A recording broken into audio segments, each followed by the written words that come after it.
Alip Rahayu Arianti, seorang perempuan asal Pacitan, ditemukan tewas di hutan pada tanggal 12 Agustus 2025.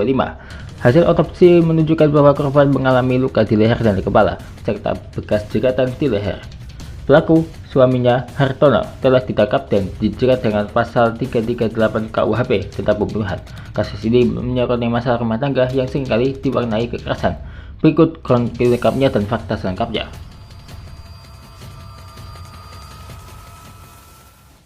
Identitas mayat perempuan yang ditemukan di Dukuh Boworejo, Ponorogo, Jawa Timur akhirnya terkuak.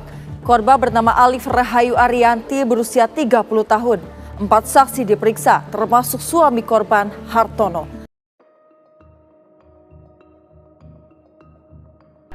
Jasad Alip Rahayu ditemukan oleh seorang warga bernama Samin di area kebun miliknya.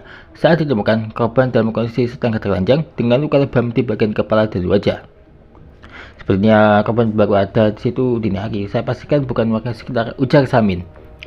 Lokasi penemuan yang sepi dan jauh dari permukiman memperkuat dugaan bahwa korban dibunuh di tempat lain sebelum dibuang di lokasi tersebut. Sebelum kita membahas kronologi lengkap kasus ini, siapakah sosok Alip Rahayu?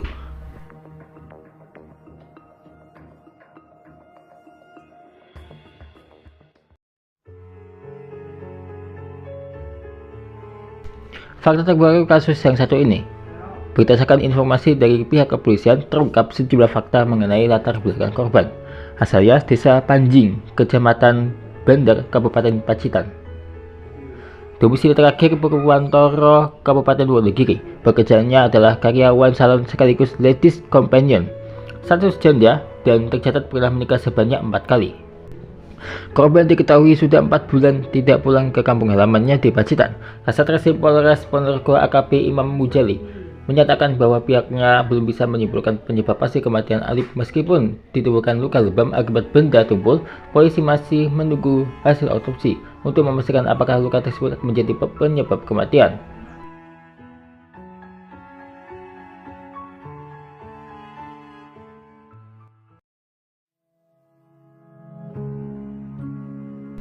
Alip Rahayu Arianti bukan hanya seorang ibu muda asal dusun Panjing, Pacitan. Ia adalah simbol perjuangan perempuan yang bertahan dalam kerasnya hidup. Lahir dari keluarga petani kunyit yang hidup sederhana, Alip tumbuh dengan semangat belajar tinggi. Ia menyelesaikan pendidikan hingga SMA, lalu menikah muda di usia 18 tahun. Namun harapan akan rumah tangga bahagia tak bertahan lama. Setelah dikaruniai seorang anak laki-laki, pernikahannya diwarnai konflik dan berujung perceraian. Sejak itu, Alip menjadi single parent yang harus berjuang sendiri demi masa depan sang anak. Korban Agus Suyatno mengungkap putrinya sudah lama tidak pulang ke rumah setelah menikah dengan Hartono, pria asal Purwantoro. Ia menyebut pernikahan keempat putrinya itu tidak harmonis dan kerap diwarnai kekerasan dalam rumah tangga. Pernah cerita dipukuli suami, kata Agus.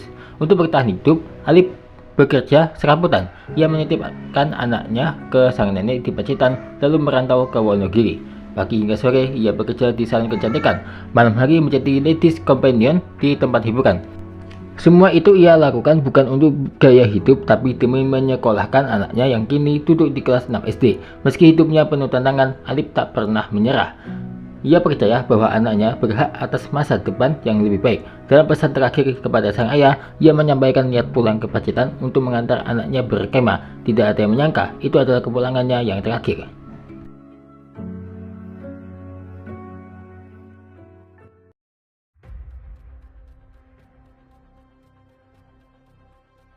Kronologi suami bunuh istrinya gegara sakit hati karena korban diduga menghina orang tuanya. Peristiwa itu terjadi di kawasan Hutan Jati Petak 99 RPH Tulung, Ponorogo. Kasus ini bermula pada saat korban dibonceng naik motor oleh suaminya, Hartono. Alip melontarkan ucapan yang dianggap menghina orang tua Hartono. Ucapan itu memicu amarah pelaku. Hartono membelokkan motor ke Hutan Jati Petak 99, Dukuh Boworejo, Desa Sampung, Ponorogo, area sepi dan jauh dari pemukiman. Di dalam hutan, Hartono membenturkan kepala Alip ke batang pohon jati beberapa kali hingga korban lemah dan tak berdaya. Setelah korban tak berdaya, Hartono mengambil kabel jaringan internet yang ada di lokasi dan menjerat leher Alip hingga tewas.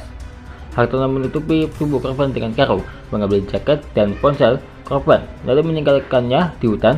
Ia bahkan mengirim pesan dari ponsel korban ke teman dekatnya, seolah-olah Alif dikeroyok orang mabuk. Polisi menangkap Hartono kurang dari 8 jam setelah jasad ditemukan. Ia mengakui semua perbuatannya dan kini dijerat dengan pasal 338 KUHP tentang pembunuhan.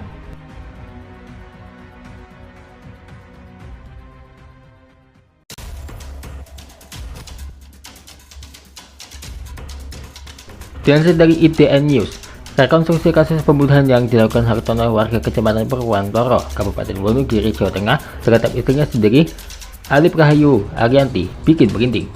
Sebanyak 21 adegan diperagakan di hutan jati area wisata Goa Lowo, Desa Sampung, Kecamatan Sampung, Kabupaten Ponorogo, Kamis 21 Agustus 2025.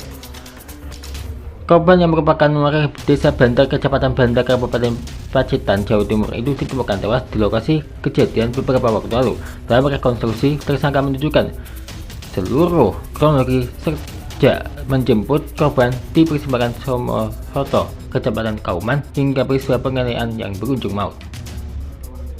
Kasat Reskrim Polres Ponorogo AKP Imam Mujali menyebutkan bahwa dari rangkaian adegan yang diperagakan, korban meninggal dunia akibat dicekik hingga tewas. Setelah itu, kepala korban juga dibenturkan ke pohon di area hutan jati. Reka ulang ini disaksikan langsung aparat kepolisian, jaksa, hingga pihak terkait lainnya. Imam menegaskan semua adegan sesuai dengan keterangan tersangka dan hasil penyidikan sebelumnya. Polisi memastikan hasil rekonstruksi akan menjadi bagian penting dalam penyusunan berkas perkara.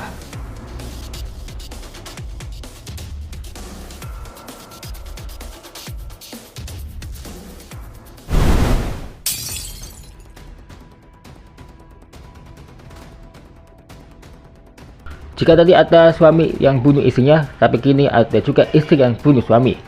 Ini yang terjadi di Jombang, Jawa Timur. Istri di Jombang, Fauziah Priyati Ningsih, membunuh suaminya Lukman Hakim dengan menggunakan racun tikus dan potas ikan.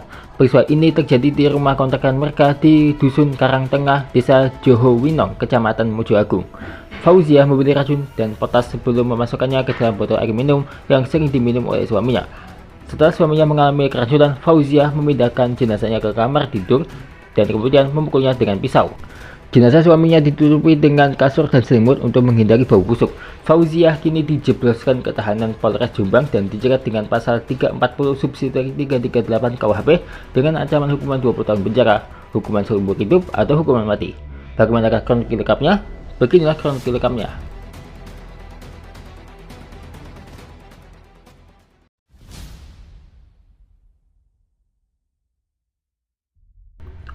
Kasat Reskrim Polres Jombang AKP Margono Suhendra membeberkan kronologi pembunuhan yang dilakukan Fauziah Prihatiningsih terhadap suaminya Lukman dan menyimpan mayatnya di dalam rumah kontrakan di Jombang.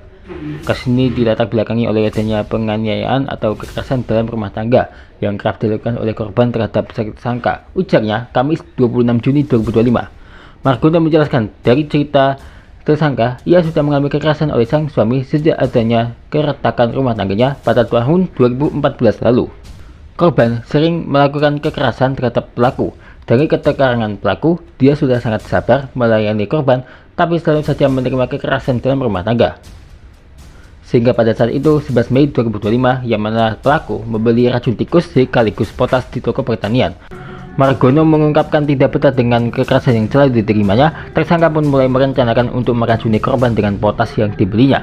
Tanggal 14 Mei, sebelum melakukan pembunuhan, tersangka membeli racun tikus beserta dengan 7 potas. Pembelian itu dilakukan pada tanggal 11 dan 13 Mei. Tersangka memasukkan kotak ke dalam botol air minum yang sering digunakan korban untuk minum pada saat pagi hari. Margono menyebut dari 7 potas yang dibeli tersangka, baru 4 butir yang sempat dimasukkannya ke dalam botol air. Setelah potas dimasukkan, tersangka sempat mengocoknya dengan tujuan agar potas terlarut dan tercampur ke dalam air. Salah satu botol berisi air racun itu kemudian diminum oleh korban. Hal itu seketika membuat korban tak berdaya dan langsung lemas keracunan. Mengetahui korban sudah keracunan, tersangka lantas memindahkan korban dari dapur menuju kamar.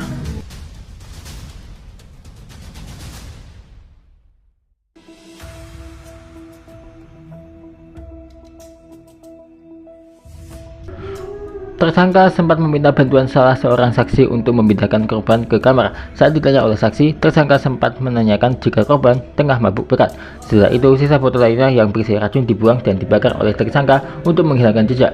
Kami juga sudah melakukan olah TKP dan sisa bakaran masih ada. Setelah korban mengalami keracunan, tersangka menghubungi satu saksi untuk membantu memindahkan dari ruang dapur menuju ke kamar pertama, ujar Margono.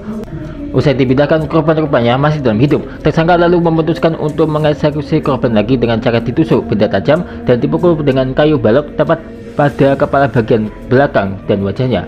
Eksekusi dengan cara demikian dikeluarkan dengan hasil otopsi yang menyatakan ada luka di bagian kepala, pendarahan dan juga luka tusukan di bawah dada. Usai memastikan korban tewas, tersangka lalu menutupi tubuh korban dengan menggunakan selimut dan kasur. Hingga selama 40 hari lamanya, tersangka baru menyerahkan diri ke polisi dan menyatakan telah membunuh sang suami tersebut.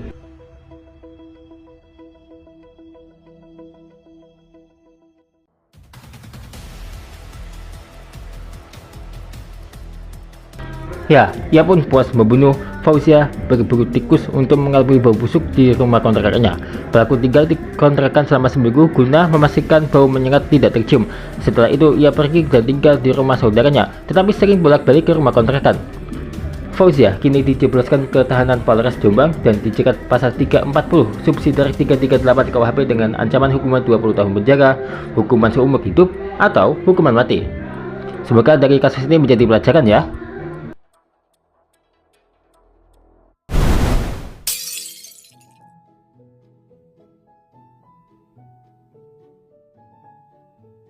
Akan hadir seed Minecraft yang sangat menakjubkan, yaitu seed Minecraft tentang pulau yang dikelilingi sungai yang melingkar.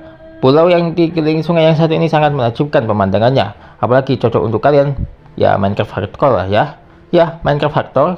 Kalian harus cobalah seed Minecraft yang satu ini. Ditunggu lagi tentang seed Minecraft pulau dikelilingi sungai yang melingkar.